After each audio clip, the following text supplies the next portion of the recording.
नमस्कार, जय हिंद, जय भारत। मैं प्रदीप और आप देख रहे हैं बेहतर संवाद। आज हम बात कर रहे हैं छत्तीसगढ़ के भिलाई की। भिलाई में एक ऐसा कार्यालय जहां पर लगता है आम लोगों का हर दिन रेला, जहां होता है आम लोगों की समस्याओं का यथासंभव निराकरण। तो हम बात कर रहे हैं भिलाई के आर्यनगर कोहका की, जहां पर आए दिन सैकड़ों से ज़्यादा लोग आते हैं और अपनी समस्याओं को लेकर के आते हैं यहाँ पर। और सर्व समाज का कार्यालय है। सर्व समाज के लोगों की तरफ से इस जो भी समस्याएं होती है आम लोगों की, जो कार्यालय में पहुंचता है, उनकी समस्याओं का यथासंभव निराकरण इसी कार्यालय में होता है। तो चलिए आपको लिए चलेंगे और जानेंगे कि आखिरकार कितने समय से लोगों की समस्याओं को इस कार्यालय में सुना जाता है और किस किस प्रकार से तमाम समस्याओं का निराकरण की बात यहाँ पर होती है। बिल्कुल आर्यनगर कार्यालय में हम पहुंच गए, जहां पर तमाम लोग जो आते हैं अपनी समस्याओं को लेकर के आते हैं। और इसी कार्यालय में सर्व समाज के अध्यक्ष जो है इंद्रजीत सिंह छोटू बैठे हुए हैं और इनके हाथ में एक ब्रोचर्स है। ये भी आपको दिखाएंगे तस्वीरों में किस प्रकार से ये ब्रोचर्स जो है यहाँ पर आपको देखने को मिलेगा। तमाम चीज़ों को लेकर के इन्होंने लिखा हुआ है। इसी ब्रोचर्स के हिसाब से आज बात करेंगे कि जिस प्रकार से तमाम जो लोग यहाँ पर आ रहे हैं, दूर दराज से आते हैं और सैकड़ों की संख्या में लोग। नमस्कार, जय हिंद, जय भारत। मैं प्रदीप और आप देख रहे हैं बेहतर संवाद। आज हम बात कर रहे हैं छत्तीसगढ़ के भिलाई की। भिलाई में एक ऐसा कार्यालय जहां पर लगता है आम लोगों का हर दिन रेला, जहां होता है आम लोगों की समस्याओं का यथासंभव निराकरण। तो हम बात कर रहे हैं भिलाई के आर्यनगर कोहका की, जहां पर आए दिन सैकड़ों से ज्यादा लोग आते हैं और अपनी समस्याओं को लेकर के आते हैं यहाँ पर। और सर्व समाज का कार्यालय है। सर्व समाज के लोगों की तरफ से इस जो भी समस्या होती है आम लोगों की, जो कार्यालय में पहुंचता है, समस्याओं का यथासंभव निराकरण इसी कार्यालय में होता है। तो चलिए आपको लिए चलेंगे और जानेंगे कि आखिरकार कितने समय से लोगों की समस्याओं को इस कार्यालय में सुना जाता है और किस किस प्रकार से तमाम समस्याओं का निराकरण की बात यहाँ पर होती है। तो तस्वीरों में आपको दिखाएंगे और लिए चलेंगे सीधा कार्यालय की ओर, जहां पर अमूमन हर दिन सैकड़ों से ज्यादा लोग आते हैं, अलग अलग समस्याओं को लेकर के आते हैं। और सर्व समाज के जो पदाधिकारी हैं वो समस्याओं को सुनते हैं, सुनने के बाद उस समस्याओं को निराकरण करने का यथासंभव प्रयास करते हैं। तो यही कार्यालय जहां पर हम लिए चलेंगे। तो बिल्कुल आर्यनगर कार्यालय में हम पहुंच गए, जहां पर तमाम लोग जो आते हैं अपनी समस्याओं को लेकर के आते हैं। और इसी कार्यालय में सर्व समाज के अध्यक्ष जो है इंद्रजीत सिंह छोटू बैठे हुए हैं और इनके हाथ में एक ब्रोचर्स है। ये भी आपको दिखाएंगे तस्वीरों में किस प्रकार से ये ब्रोचर्स जो है यहाँ पर आपको देखने को मिलेगा। तमाम चीज़ों को लेकर के इन्होंने लिखा हुआ है। इसी ब्रोचर्स के हिसाब से आज बात करेंगे कि जिस प्रकार से तमाम जो लोग यहाँ पर आ रहे हैं, दूर दराज से आते हैं और सैकड़ों की संख्या में लोग आते हैं। तो पहले तो बात करेंगे, जो लोग आ रहे हैं उनकी समस्याओं का निराकरण होता है या किस प्रकार से होता है? नमस्कार भैया। सर्व समाज कल्याण समिति ये उन लोगों के लिए बनाई गई जो आर्थिक रूप से बहुत कमजोर हैं, जो अपने बच्चों को पढ़ा नहीं पा रहे हैं, जो अपने बच्चों को खेल कूद में आगे नहीं बढ़ा पा रहे। अगर उनके बच्चे बहुत अच्छे हैं, मेधावी छात्र हैं, स्पोर्ट्स में बहुत अच्छे हैं और आगे बढ़ना चाहते हैं, और नशा मुक्ति हो गया, पर्यावरण के क्षेत्र में, पर्यावरण संरक्षण के क्षेत्र में काम कर रही है, तो यहाँ जो भी इन मुद्दों को लेके लोग आते हैं, उनकी समस्या का पूरा समाधान करने का हमारी समिति के पूरे लोग भरपूर प्रयास करते हैं कि कोई भी यहाँ से निराश ना जाए। महिलाओं को स्वरोजगार देना, नशा मुक्ति, पर्यावरण संरक्षण सहित तमाम अलग अलग बिंदु आपने लिख रखा है। और समाज जो भी आपके समिति के लोग हैं उनके मन में ख्याल है इस प्रकार से करना है। तो कैसे ख्याल है और मतलब कैसे आप लोगों की टीम बनी और आगे बढ़े? हम लोगों ने पहले एक यूथ सिख सेवा समिति बनाई थी, जिसके बारे में आप सुने होंगे, पिछले 2 साल से वो चल रही है। उसमें हम लोग सिख समाज के लोगों का बच्चों की पढ़ाई, बच्चों को स्पोर्ट्स में, लड़कियों की शादी में मदद करना। हमारी जो एसोसिएशन है Bhilai truck trailer transport association, उसके बारे में आपने सुना होगा कि हमारे एसोसिएशन से जितने भी लोग जुड़े हैं उनकी बेटियों की शादी में 25,000 रुपये का सहयोग हमारी एसोसिएशन करती आ रही है। तो इसी कड़ी में हमारे पास एक चर्चा में विषय निकला कि सर्व समाज के लिए हमें कुछ करना चाहिए। हम खाली अपनी एसोसिएशन और युद्ध सिख सेवा समिति जो हमारी थी सिख समाज के लोगों के लिए करती थी, तो उसी में हम लोग ये विस्तार करते हुए सर समाज के लिए ये एक समिति का गठन किया, सर समाज कल्याण समिति। उसमें सभी समाज के लोग, चाहे वो कोई भी समाज से रिलेटेड है, हिंदू हो, मुस्लिम हो, सिख हो, ईसाई हो, कोई भी कास्ट का, कोई भी धर्म का आदमी, अगर उनके बच्चों की पढ़ाई में दिक्कत है, उनके बच्चों के स्पोर्ट्स में दिक्कत है, माताओं बहनों के लिए हम लोगों ने योजनाएं लाई है कि वो घर बैठे स्वावलंबी कैसे बने, उनको स्वरोजगार उन्हें घर बैठे कैसे दिया जाए। तो उसमें भी हम काम कर रहे हैं। अभी करीब 300 महिलाओं को, हमारी माताओं बहनों को हमने घर बैठे रोजगार उपलब्ध कराया है, जिससे वो घर बैठे काम कर रही हैं, अपने पैरों पे खड़े हो रही हैं और अपने परिवार को एक अच्छी स्थिति में ला रही हैं। तो ये सभी का एक सोच थी और सब ने इस सोच को साकार करने के लिए पूरी टीम मेहनत कर रही है। सभी इंदर परिवार के सदस्य और सर समाज कल्याण समिति के सभी सदस्य इसमें दिलो जान से 24 घंटे मेहनत करते हैं। अच्छा, परिवार इंदर में कुल कितने सदस्य हैं अभी, मतलब? परिवार इंदर पूरा भिलाई है पूरे भिलाई के लोग हैं और काफी लोग हैं इसमें जो रजिस्टर्ड सदस्य अभी बन चुके हैं। जो हम लोग हमने एक एप्लीकेशन, एक फॉर्म निकाला था जिसमें जो रजिस्टर्ड सदस्यों के लिए, तो उसमें 1000 के प्लस रजिस्टर्ड सदस्य हो गए हैं। व्हाट्सएप ग्रुप में तो बहुत लोग जुड़े हुए हैं, 2 3 4 ग्रुप चल रहे हैं, उसमें लोग सब जुड़े हुए हैं और सब मदद करते हैं। कुछ लोग उसमें किसी को समस्या रहती है तो बताते हैं हमें कि इस जगह में इनको समस्या है, तो हमारी टीम वहाँ पहुँचती है। तो ऐसे बहुत सारे लोग जुड़े हुए हैं, करीब 5-7 हजार लोग जुड़ चुके हैं अभी तक हमारे साथ। छत्तीसगढ़ की संस्कृति को भी बढ़ावा देने के लिए आपकी समिति प्रयास कर रही है, तो क्या क्या ऐसी चीजें आप लोगों ने किया कि संस्कृति को बढ़ावा मिले?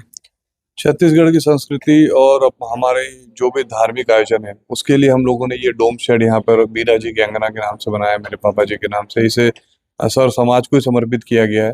यहाँ पे जितने भी हम धार्मिक आयोजन होंगे, चाहे वो गणेश पूजा हो, दुर्गा पूजा हो, कोई भी रामायण का कार्यक्रम हो गया, शिव पुराण का कार्यक्रम हो गया, तो वो सब यहाँ पे कराए जाएंगे।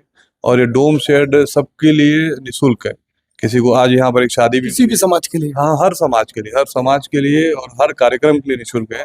ऐसा भी कुछ नहीं कि कोई कार्यक्रम का क्राइटेरिया है कि इसी कार्यक्रम के लिए मिलेगा, इसके लिए नहीं मिलेगा। हर चीज के लिए ये निःशुल्क है। आज एक बेटी की शादी है यहाँ पे शाम को, तो उनको भी ये निःशुल्क दिया गया है, किसी से कोई चार्ज नहीं है। और काफी फैसिलिटीज भी हम देते हैं यहाँ पर। कूलर की व्यवस्था है, चेयर की व्यवस्था है, किचन की व्यवस्था है। और आप खाली अपना कुक लाएं, खाना बनाएं और लोगों को खिलाएं। लवारिस 100 को लेकर के भी आप लोगों ने काफी अच्छा कार्य योजना बनाया है, तो इसको लेकर के मतलब थॉट्स कहाँ से आए कि इसमें भी काम करना चाहिए? जब हम यूथ सिख सेवा समिति चला रहे थे तो हमारे पास कुछ ऐसे फोन आते थे। बीच में एक मुस्लिम समाज का फोन आया हमारे यूथ सिख सेवा समिति में, और उनकी डेथ हो गई थी और उनके 2 बच्चे थे बस, और आगे पीछे कोई नहीं था, उनके फादर की डेथ हो गई थी। तो हमें हॉस्पिटल से फोन आया कि ये इनके आगे पीछे कोई नहीं है, इनका अंतिम संस्कार करवाना है आपको। तब हमें ये एहसास हुआ कि इस तरीके के लोग भी समाज में हैं जिनके आगे पीछे कोई नहीं है, वो अंतिम संस्कार के लिए भी उनको मदद मांगनी पड़ रही है। तब फिर हमने इस चीज़ को अपनी इस सर्व समाज कल्याण समिति में से जोड़ा। और लावारिस तो नहीं बोलना चाहिए, पर इनके परिवार रहते हैं, जिनके परिवार रहते हैं, और लावारिस भी कुछ ऐसे रहते हैं जो कभी एक्सीडेंट हो गए, जिनके बारे में पता नहीं चल पा रहा है, या गवर्नमेंट के पास ऐसे कई रहते हैं, तो वहाँ से भी हमें कॉल आता है। और जिनके परिवार हैं और उनकी आर्थिक स्थिति बहुत खराब है कि वो पूरे रीति रिवाज से अपने अंतिम संस्कार भी नहीं करा पाते, ऐसे भी लोग हैं। तो वैसे लोगों की हम सिख समाज में ही मदद करते थे यूथ सिख सेवा समिति में, और सर्व समाज कल्याण समिति बनाने के बाद फिर हम हर धर्म के लोगों का अंतिम संस्कार करवा रहे हैं। इसमें हम लोगों ने अभी तक करीब 25 एक लोगों का अंतिम संस्कार करा के, उनका पूरा रीति रिवाज से फिर उनकी 13वीं तक का कार्यक्रम करा के दिया है। कन्याओं को स्वावलंबी बनाना और सिलाई मशीन वितरण, मतलब सरकार जो योजना चलाती है कि सिलाई मशीन, ताकि महिलाएं स्वावलंबी बन पाए, तो आप सर्व समाज के माध्यम से भी ये योजना आगे बढ़ रही है। हम यही चाहते हैं कि जो भी हमारी माताएं बहनें, क्या होता है ना कि जो माताएं बहनें बाहर निकल के काम नहीं करती, उन्हें लोग बोलते हैं कि आप खाली हाउस वाइफ हो, आप तो घर में रहते हो, आप कुछ काम नहीं करते, क्यों नहीं करते। कई ऐसे ताने सुनने मिलते हैं उन्हें कई बार। और कई ऐसे रहते हैं जिन्हें जरूरत है, जो घर बैठ के अपने पैरों पे खड़े होकर अपने परिवार को भी पालना चाहती हैं और अपने बच्चों को बढ़ाना चाहती हैं आगे, अब स्वावलंबी बन के खुद अपने हाथों से मेहनत करके। तो ऐसी जितनी भी हमारी माताएं बहनें हैं, हम उनको आगे बढ़ाने के लिए सिलाई कढ़ाई का भी काम सिखा रहे हैं। और उसी में हम ये चाहते हैं कि जब हम किसी बेटी की शादी में जाएं तो उसे सिलाई मशीन गिफ्ट करें, जिससे वो सिलाई मशीन से वो आगे जब किसी घर में जाए तो वहाँ भी वो जाके अपने पैरों पे खड़े होके अपने परिवार को, अपने बच्चों को अच्छे से पाल सके। उसी उद्देश्य को लेके हम लोगों ने सिलाई मशीन, जिस भी ऐसे परिवार में आर्थिक रूप से जो कमज़ोर है, अगर उनके पास से हमें निमंत्रण आता है या उनका कोई भी संदेश आता है तो हम वहाँ जाते हैं और सिलाई मशीन देते हैं उन्हें। कहा जाता है समाज सेवा के बाद राजनीति में एंट्री होती है, अक्सर मतलब लोग कहते हैं और देखने और सुनने में भी आता है। तो ये क्या माध्यम है कि अब समाज सेवा एक विषय है कि इसी को ही करना है? नहीं, नहीं, देखिए, राजनीति में जाना नहीं जाना वो तो एक अलग विषय होता है, पर समाज सेवा और अगर किसी की भलाई करने से जो आपको सैटिस्फैक्शन, जो सुख मिलता है ना, वो और कहीं नहीं मिलेगा, जो मैंने अनुभव किया है। क्योंकि हमने भी अपने जीवन काल में, बचपन में मेरे पापा का संघर्ष देखा, हमने खुद बहुत संघर्ष किया, बहुत गरीबी देखी, बहुत सारे ऐसे कष्ट देखे हैं जो हर इंसान आज देख रहा है। तो जब आज हमें भगवान ने सक्षम बनाया है और हमारे साथ इतनी अच्छी टीम है, जो मुझे ये एहसास ही नहीं होने देती कि मैं इतना बड़ा काम कर रहा हूँ। सब मिलके पूरा बोझ उठा लेते हैं अपने कंधों पे। तो हम सबको एक ही उद्देश्य है कि हम अपने साथ जुड़े लोगों का, भिलाई शहर के लोगों का, कहीं पर भी जो हमसे मदद हो सके वो हम मदद करें। और राजनीति में आना नहीं आना वो एक बात का विषय है, वो हम उसके लिए ये नहीं कर रहे कि हमें राजनीति में आने के लिए हम समाज सेवा कर रहे हैं, ऐसा ऐसा हमारा कोई इंटेंशन ही नहीं है। हमें सिर्फ समाज सेवा करना है, लोगों का जहाँ तक मदद हो सके वहाँ तक मदद करनी है। अब तक मतलब कितने ऐसे परिवार या कितने ऐसे लोग आ गए हैं कि जिनकी मदद प्रत्यक्ष और अप्रत्यक्ष रूप से आप लोगों के माध्यम से हुई है? देखिए, 500 बच्चों की पढ़ाई करा रहे हैं हम, 500 परिवार तो समझ लीजिए वो हो गए, 300 हमारी माताओं बहनों को हमने काम पे लगाया है। कुछ और जाने अनजाने कितनों की मदद हो जाती है, हम लोग उसको रिकॉर्ड उसका बहुत ज़्यादा नहीं रखते, जो मेन मेन चीज़ें उसी का रिकॉर्ड रहता है। बाकी छोटी मोटी समस्याएं लोगों की ऐसी रहती है जो वो वैसे ही हल हो जाती है, और हमारे किसी एक फ़ोन से कोई मदद कर देता है, किसी को फ़ोन कर देते हैं, भैया आप मदद कर दीजिए, किसी और को बोल देते हैं आप मदद कर दीजिए। तो ऐसे बहुत लोगों को मदद हो रही है, और इसको निरंतर हम रखेंगे कि हम चाहते हैं कि जो भी हमारे भिलाई के लोग हैं, हमारे साथ जुड़े हुए लोग हैं, हमारे शहर के लोग हैं जिनके साथ हमने अपना पूरा जीवन बिताया है, ऐसे कोई भी लोग निराश होके ना जाएँ यहाँ से। वो किसी भी प्रकार की मदद माँगने आते हैं, हम जो हमारे चीज़ें लिखी हैं, इससे हट के भी कोई मदद माँगने आता है, तो भी हम उसमें मदद करते हैं। नशा मुक्ति के लिए भी हम लोग बहुत अच्छा पहल की हुई है। हमारे टीम के सब लोग मिलके, कल्याणी सेवा समिति वाले भी हमारे साथ देते हैं। बहुत सारे बच्चों को, बहुत बुजुर्गों को हमने नशा मुक्ति के लिए उनके यहाँ एडमिशन कराया है, और कई लोग वहाँ से नशा छोड़कर अपने समाज की मुख्य धारा में वापस आए हैं और अपने परिवार को अच्छे से सँभाल रहे हैं। तो एक नशा जो है, आप देख ही रहे हैं, आज समाज का सबसे बड़ा अभिशाप बना हुआ है। तो सबसे पहले तो हमें बच्चों को एजुकेशन में आगे बढ़ाना है और नशे से दूर रखना है। हमारा मेन उद्देश्य तो ये है, और हमारी माताओं-बहनों को स्वावलंबी बनाना। अच्छा, जब नेताओं के घर या ऑफिस जाते तो अमूमन उतनी भीड़ हमको देखने में मिलती है, आपके यहाँ भी भीड़ देखने को मिलती है। तो मतलब किस रूप में देखा जाए, ये इंदर का क्रेज है या कुछ और? ये सबका प्यार है मेरे से। क्रेज़ व्रेज़ कुछ नहीं है, क्रेज़ कुछ नहीं होता। सिर्फ़ आपके ऊपर विश्वास है, लोगों को विश्वास है और उनका प्यार है, उनका आशीर्वाद है कि वो मेरे पास आते हैं। और कई ऐसे भी लोग आते हैं, इनकी समस्या का मैं समाधान नहीं भी कर पाता हूँ, पर भी वो मुझसे नाराज़ होके नहीं जाते, क्योंकि वो मुझसे प्यार करते हैं। वो अपनी फीलिंग्स ज़ाहिर करते हैं, अपनी समस्या ज़ाहिर करते हैं। अगर हम समस्या का समाधान नहीं भी कर पाते, किसी कारणवश कोई ऐसी चीज़ आ जाती है जो हमारे बस में नहीं है, वो एक पॉलिटिकल आदमी ही कर सकता है या कोई नेता कर सकता है, हम वहाँ भेजते हैं उनको, आप जाइए, जो भी आपके प्रतिनिधि हैं आप उनसे मिलिए। तो लोग नाराज़ होके नहीं जाते, वो प्यार और आशीर्वाद देके जाते हैं। और मेरा पूरा बचपन, मेरा पूरा जीवन भिलाई में ही बीता है, तो लोगों का प्यार है ये मुझसे, मेरा कोई क्रेज़-व्रेज़ नहीं है। तो जी। ये कारवां आगे भी देखने को मिलेगा, लगातार देखने को मिलेगा? ये जीवन भर हमें करना है। अगर आपके एक छोटी-सी पहल से किसी का भला हो जाए, तो ये हर इंसान को करना चाहिए। सिर्फ़ मुझे नहीं या मेरी समिति के लोगों को नहीं, ये सबको करना चाहिए। हम अगर अपने साथ बैठे हुए लोग, अपने पड़ोस के लोग, अपने परिवार के लोग अगर इनकी मदद सब लोग करना चालू कर दें, तो एक समय ऐसे आएगा कि किसी को मदद की ज़रूरत नहीं रहेगी।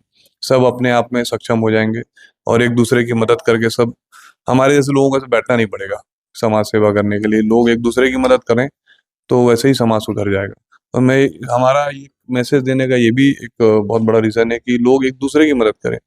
पड़ोसी पड़ोसी की मदद करे, रिश्तेदार अपने रिश्तेदार की मदद करे, तो किसी को मदद माँगने की ज़रूरत नहीं पड़ेगी, मैं ऐसा समझता हूँ। तो बिल्कुल सौर समाज के अध्यक्ष इंद्रजीत सिंह छोटू को आपने सुना। इंदर परिवार बहुत बड़ा परिवार है भिलाई, और साफ तौर पे कह रहे पूरा भिलाई इनका परिवार, और लगातार इनके कार्यालय में जिस प्रकार से हर दिन सैकड़ों की संख्या में लोग आते हैं, और यथासंभव प्रयास इनका रहता है कि उनकी समस्याओं का समाधान या निराकरण उनको जल्द से जल्द हो सके। फिलहाल आगे क्या कुछ अपडेट रहेगा और तमाम चीज़ों को लेकर के, इस खबर को लेकर के आपकी क्या राय है, खबरों में जाएं और कमेंट में जाकर के कमेंट लिखें, ताकि हमें भी पता चल पाए कि इस खबर को लेकर के आपकी क्या है राय। बेहतर खबरों के लिए बने रहें बेहतर संवाद के साथ।